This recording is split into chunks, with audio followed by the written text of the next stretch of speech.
Praise the Lord. ఈ Bible quiz programme మీకు మీ కుటుంబంకు చాలా ఆశీర్వాదకరంగా దీవెనకరంగా ఉంది అని అయితే నేను మనస్ఫూర్తిగా భావిస్తున్నాను.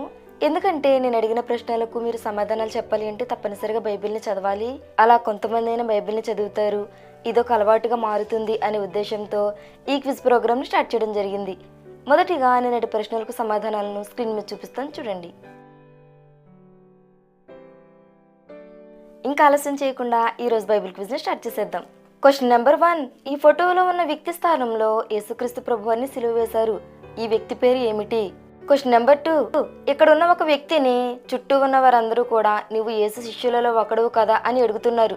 నిజానికి అక్కడ ఉన్నటువంటి యేసుక్రీస్తు ప్రభువారి యొక్క శిష్యుని పేరు ఏమిటి? Question number 3.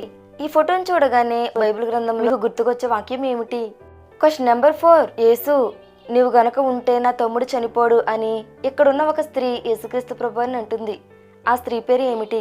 Question number 5. ఈ ఫోటోలో యేసుక్రీస్తు ప్రభువారు ఏం చేయడానికి తన దగ్గరకు మనుషులు వస్తే ఒంటరిగా కొండ దగ్గరకు వెళ్ళిపోయారు.